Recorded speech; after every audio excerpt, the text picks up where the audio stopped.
Now it's time to talk about another indie hidden gem, or aka another independent animated project that you never heard of. And today we're going to talk about a project called Me and My Genie, a new animated project come out a couple of days ago or weeks ago, depends when you time to watch this.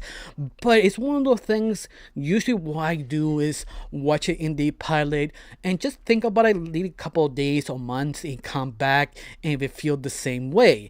And this time when I saw this first time, this pilot, I fell in love with it. It's one of those really good. Even that I kind of hard to describe what it is, what type of vibe, because there's so many inspirational little things they took here and there. If you're a fan of animation, games, anime, you know some of the inspirations when it come from when they actually show it. But other than that, where is this actually from? This is from a YouTube channel called B Draws, created by Brighton Hundled. And the whole pitch of this is basically, what if you find a genie in your own house? What you would do with it and what can actually happen. It doesn't sound that original, but believe me, it's not the originality, it's the fact what you actually can do or how you execute it make the difference. Because you can steal the same idea different places. In fact, this pilot reminds me of an old show called I Dream a Genie. And it's basically very similar concept but different way to approach it. That was sort of back in, I think, in 1950s, or at least the era they're trying to place. It's a very old show. But the whole point of that show is basically a Mediterranean man who finds a genie on an island, and he saw this genie and as a wish he go back to where he was the very beginning. But the only problem is this genie is very bubbly, very outgoing, and won't leave it alone. But he asked her to ask wishes. And the only problem is the man doesn't want to make a wish because he is completely satisfied with his own life. And now the genie is stuck with them till he actually wish all three wishes. But the only problem is Genie of that version, she's very outgoing, forces him to do things that he wasn't doing. And that's sort of the whole pitch of that original show. And this probably feels exactly like that, but another twist of it. Because at the very beginning, you do follow a main character called Omar, that he's a teenager. He's sort of kind of broke because he's a teenager. He asks his friends to come out to show him something he find. It's basically this sort of genie or great and powerful. And it's almost the same sort of formula, but different. This one feels so cartoonish, so over the top, feels anime, games, or reference, but it feels a well blend of different ideas. I think the better explanation is feels like a cartoon trying to be anime, but keep it sort of aesthetic of the Western sort of style. Something like the original Teen Titans, or something like The Last Avatar, or even that does it in a completely different way, something similar to Captain Mikey. Usually all three shows I mentioned, they do the same thing, but all of them did it in a very different approach. So different that you cannot really compare their styles because they go completely different directions.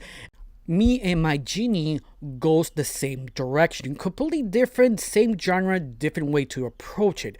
But I feel like this is made for cartoon fans for cartoons because they do over exaggerate so many little things. Because sometimes over the years, people forgot to do cartoonish. Like, you could watch any new modern show, and every time they do a modern show, they want to make it sort of realistic, believable, so you can take it serious, but yet still make it comical.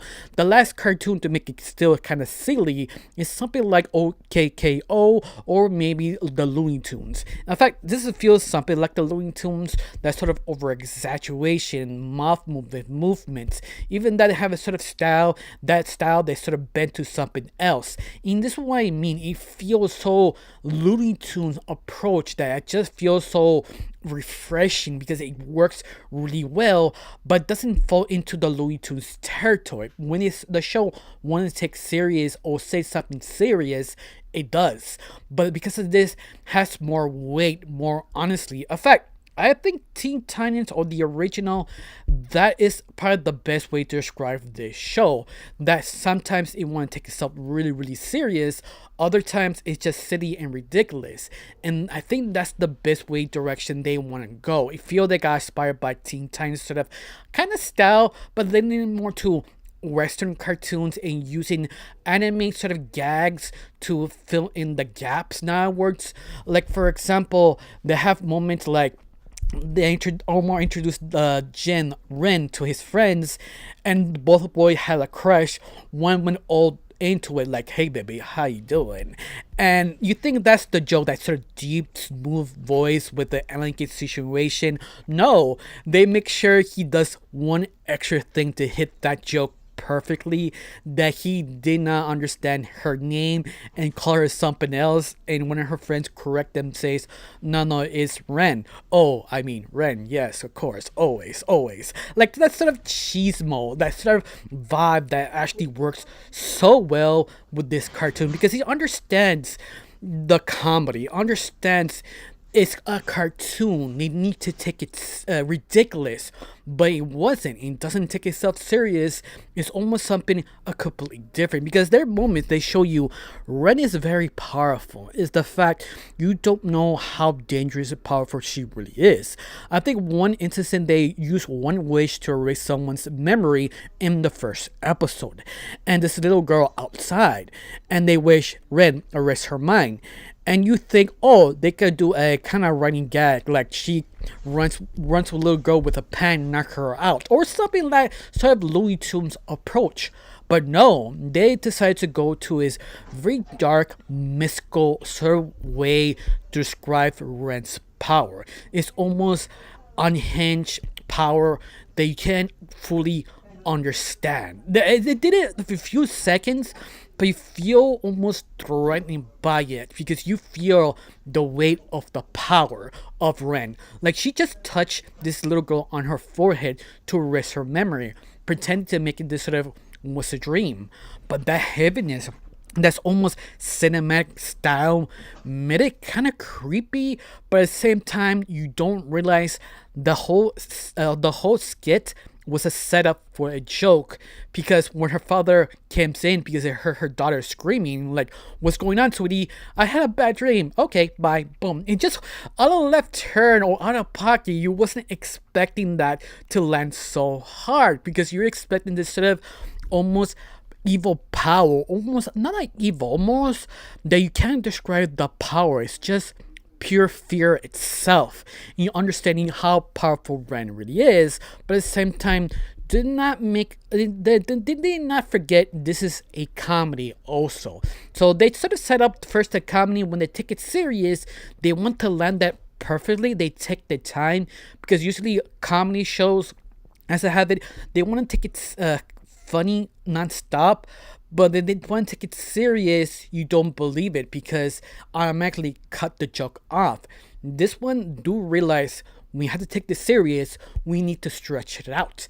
And that's the thing make this pilot so effective. Every time they want to take it serious, it really does work.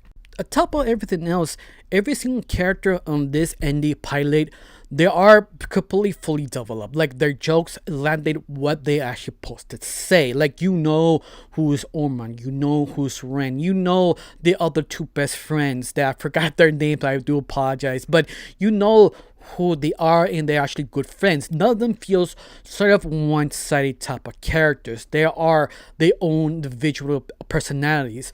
But I love it even more how the whole pilot ends, because the whole pilot begins introducing Ren and Omar's friends, who they are, what to do with this sort of genie, how we gotta hide it, how we gotta do sort of things, and they trying to figure out what to do. But in between everything, you have Omar asking that question, who is Ren? Who are you? Who used to be? And she breaks it down pretty well. But I love it is how she is sort of not the stereotypic genie like Robin Williams' version of the genie. Because Robin Williams, when he made that iconic Aladdin movie, that iconic character he made of Genie, now everybody have this sort of, oh, this is the standard. This is every time we create a genie, we must make her like this. And this animated pilot tries not to do that. Like it is aware that's a very popular sort of character type now in this western side of the earth. But to make it work and make it different. They made her sort of bubbly, low key, but still a little bit hyperactive, but not the level like Ronald Williams' version of a Jen, in other words. Because they do have a little hints here that she's very powerful, but you don't know her power can be more dangerous than even as a wish. But at the same time, the Jen Ren, she actually has some baggage with her. She's not mentally tortured or anything. That she wanted to make a new friend because she missed this earth. It's like something in the past kind of wants her to bring back here all this present timeline, in other words. Because she wanted to basically live the life, in other words. But she's very vague of what she's talking about, very vague of the person she wants to connect once again, even that we don't know he or she is still alive from Ren. And that itself is interesting because at the very end of the episode, it became very wholesome because Ren was expecting the boys to wish something ridiculous like a Corvette or a fish with wings or something completely random and cartoonish. But no, they don't. The whole thing, they just want to go to bed and they want to wish, they only wish the boys, not Omar, to put in the bed and put him back to sleep. And Red was sort of surprised, like explaining, I could do anything. You could wish the most ridiculous thing or more sexual thing you ever want. You can have it. And choose just to go to bed and sleep. And the boys say, yeah, pretty much. I mean, it's 6 in the morning. We wanted to go to bed. Like, we woke up because our friend need us in that sense. And that was super, almost completely wholesome. It was, I feel like very, what's the best word to describe it?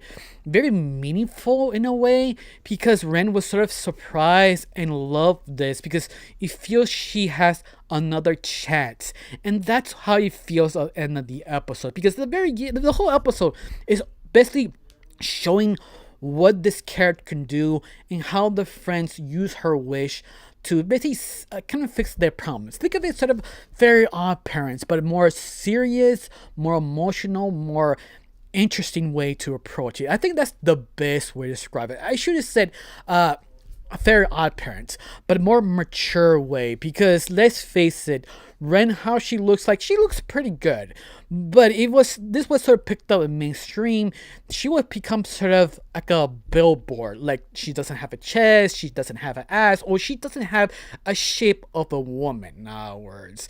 Usually that's sort of the problem with picking up mainstream picking up animated projects and get rid of all the special things.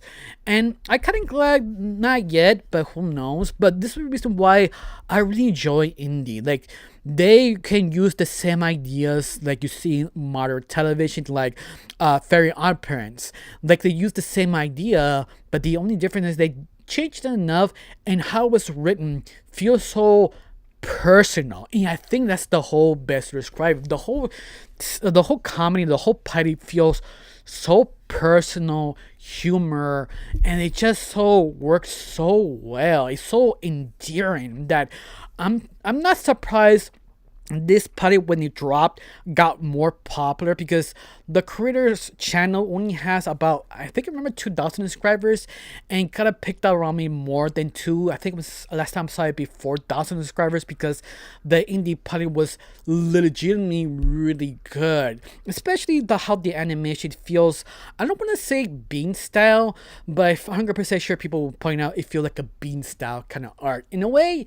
Yes, but that's not like the bad thing. It's very understanding we cannot stick to this style. We move it, we bend it, we twist it to become something else. Depends of the joke.